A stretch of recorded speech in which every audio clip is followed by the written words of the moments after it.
కాళోజీ గారు అన్నట్టుగా అధికారం ఉన్నదని అద్దుపద్దు లేక అన్యాయ మార్గాలను అర్జింప సూచన అచ్చి వచ్చే రోజులు అంతమైనాయి అని చెప్పేసి మీ దాంట్లోనే ఉన్నా మీరు చేసిన పాపాలని చెప్తా ఇంటి ఓపికందా ఇనే ఓపికందా మనిషిగా చూడలేనటువంటి మిమ్మల్ని వదిలిపెట్టి ఆదరించే కాంగ్రెస్కి వచ్చినాను. అవమానించబడ్డ మీ కానించి ఆదరించే కాంగ్రెస్ పార్టీకి వచ్చిన అధ్యక్ష, నన్ను గెలకొద్దు, మిమ్మల్ని గెలికించుకోవద్దు అని చెప్పేసి ఈ సందర్భంగా తెలియజేస్తున్నా అధ్యక్ష. ఈరోజు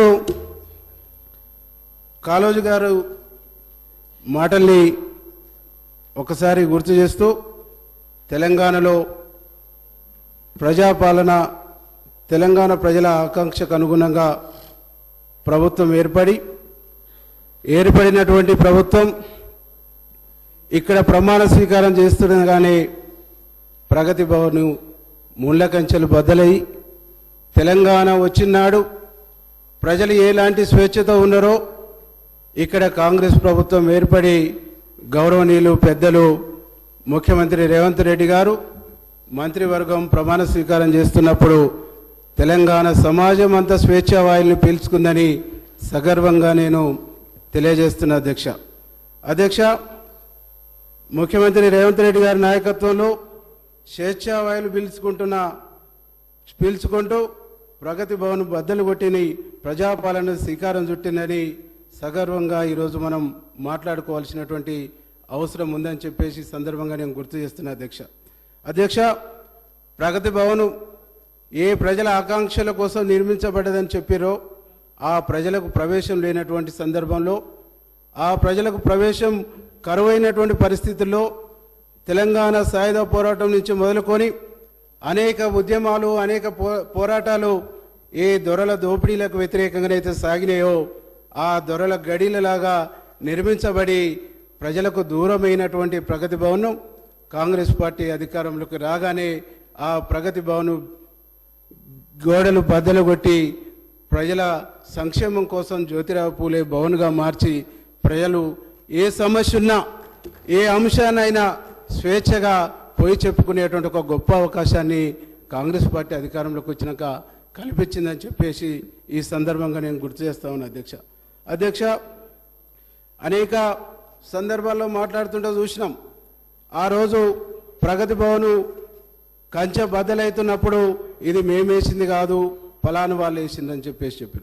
అంటే ఉమ్మడి ఆంధ్రప్రదేశ్ రాష్ట్రంలో అలాంటి వాతావరణం ఉన్నది కాబట్టే తెలంగాణ ప్రజలు కొట్లాడి తెచ్చుకున్నటువంటి, ఏర్పాటు చేసుకున్నటువంటి తెలంగాణలో 10 సంవత్సరాల పాటు ఇంకా అదనపు కంచెనేసుకొని పరిపాలన కొనసాగించారు తప్ప ఎందుకు అది తీయాలనే ఆలోచన మీకు రాలేదు, ఎందుకు తొలగించాలనేటువంటి ఆలోచన మీకు రాలేదు, ఎందుకు ప్రజల సంక్షేమం కోసం ప్రజలకు స్వేచ్ఛాయుతమైనటువంటి వాతావరణాన్ని కల్పించాలనే ఆలోచన రాలేదు అని ఒక్కసారి ఆలోచన చేసుకోమని చెప్పేసి ఈ సందర్భంగా నేను గుర్తు చేస్తా ఉన్నా అధ్యక్ష. అనేకం చెప్పారు అధ్యక్ష, రోజు చాలా అంశాలని మాట్లాడుతున్నారు అధ్యక్ష.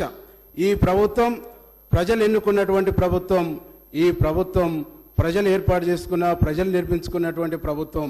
ఈ ప్రభుత్వాన్ని 2 నెలల్లో పడగొడతాం, 6 నెలల్లో పడగొడతాం అధ్యక్ష. ఈ పడగొట్టడానికి, కూలగొట్టడానికి ప్రభుత్వ బిల్డింగ్లు కాదు, ప్రభుత్వ భవనాలు కాదు, ప్రజల మనోభావాలు, ప్రజల ఆకాంక్షతో ఏర్పడినటువంటి, ప్రజల విశ్వాసాలతో ఏర్పడినటువంటి, ప్రజల నమ్మకాలతో ఏర్పడినటువంటి, ప్రజల 1000 కళ్ళతో ఆశతో ఎదురు చూస్తూ ఆ ప్రజల ఆశలు నెరవేర్చడం కోసం ఏర్పడినటువంటి ప్రభుత్వం అని చెప్పేసి చాలా గర్వంగా చెప్తున్నా అధ్యక్ష. ఇట్లాంటి మాటలు మాట్లాడుతుంటే ప్రజలు మేము ఊళ్ళలో పోతున్నప్పుడు చెప్తుండే అధ్యక్ష, ఏమంటుండంటే దాదాపుగా 10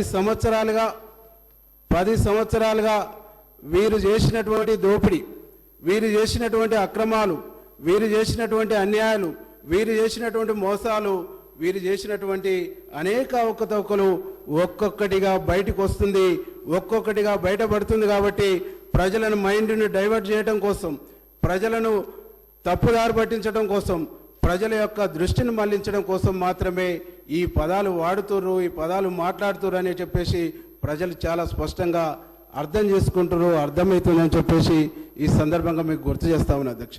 అధ్యక్ష, ఒక్క విషయం ఈ సందర్భంగా మేము గుర్తు చేస్తా ఉన్నా అధ్యక్ష. ఈరోజు తెలంగాణ వచ్చిన తర్వాత తొలి ముఖ్యమంత్రి దళితుడే అన్నారు. ఉప ముఖ్యమంత్రి రాజయ్యను చేసి రాజయ్యను తొలగించి దళిత జాతిని ఘోరంగా అవమానించినటువంటి ప్రభుత్వం గత ప్రభుత్వం అని చెప్పేసి నేను చెప్తా ఉన్నా అధ్యక్ష. రాజయ్యని ఎందుకు తొలగించిర్రు, ఏ కారణం చేత తీసేసిర్రు, ఏ కారణం చేత పక్కకు పెట్టిరు అనేది ఈనాటికి ఆన్సర్ లేనటువంటి ఒక సందర్భంలో ఈరోజు దళిత జాతి అంతా తీవ్రమైనటువంటి నిరసనతో, తీవ్రమైనటువంటి ఆవేదనతో ఉన్నది. కాబట్టి ఆ సామాజిక వర్గం మా ప్రభుత్వానికి, మా కాంగ్రెస్ పార్టీకి మద్దతు ఇచ్చిందని చెప్పేసి సగర్వంగా ఇవ్వాలని నేను చెప్పుకుంటున్నా అధ్యక్ష. అదే తెలంగాణలో కాంగ్రెస్ ప్రభుత్వం అధికారంలోకి రాగానే ఒక దళితుడైనటువంటి మా బట్టి విక్రమార్కన్నను డిప్యూటీ సీఎం చేసి సగర్వంగా అదే ప్రగతి భవన్లో కూర్చోబెట్టి తన ఉందాతనాన్ని చాటుకున్నటువంటి ముఖ్యమంత్రి మా ముఖ్యమంత్రి అని చెప్పేసి చాలా గర్వంగా చెప్తున్నా అధ్యక్ష. అధ్యక్ష, ఈరోజు దళితులను ఉద్ధరిస్తున్నాం, దళితులను అభ్యున్నతి మేము ప్రభుత్వం తోడ్పడుతుందని చెప్పేసి గత 10 ఏళ్ళుగా చెప్పారు అధ్యక్ష. అధ్యక్ష, ఏం చేసిరు అధ్యక్ష? దళితులకు సబ్ ప్లాన్ అన్నారు, సబ్ ప్లాన్ బాగలేదని చెప్పేసి సబ్ ప్లాన్ తీసేసారు.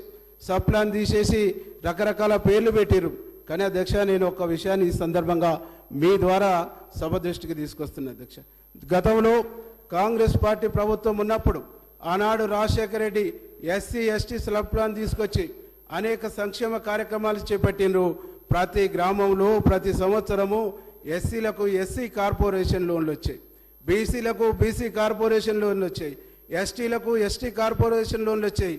ఒక్కొక్క గ్రామానికి పెద్ద గ్రామం అయితే 10 యూనిట్లు, 15 యూనిట్లు, 20 యూనిట్లు వచ్చేది. బీసీలకు కూడా 10 యూనిట్లు, 15 యూనిట్లు, 20 యూనిట్లు వచ్చేసేది. అట్లాగే వీటితో పాటు ఇండస్ట్రియల్ లోన్స్ కూడా ఎస్సీలకు ఉండేది. ఈ రకరకాల పేర్లు పెట్టేసి దాదాపుగా 5 సంవత్సరాలంటే పెద్ద గ్రామానికి 20 యూనిట్లు ఉంటే 5 సంవత్సరాలలో ఒక్కొక్క గ్రామానికి 100 యూనిట్లు వచ్చేది. 10 సంవత్సరాల కాలంలో ఒక్క విలేజ్కి 200 యూనిట్లు గతంలో వచ్చినటువంటి ఒక పరిస్థితి మనం చూసినాం. ఆ యూనిట్లలో 10 లక్షలు, 8 లక్షలు, 9 లక్షలు, 5 లక్షలు, ₹1,00,000 వరకు కూడా యూనిట్స్ ఉండేవి.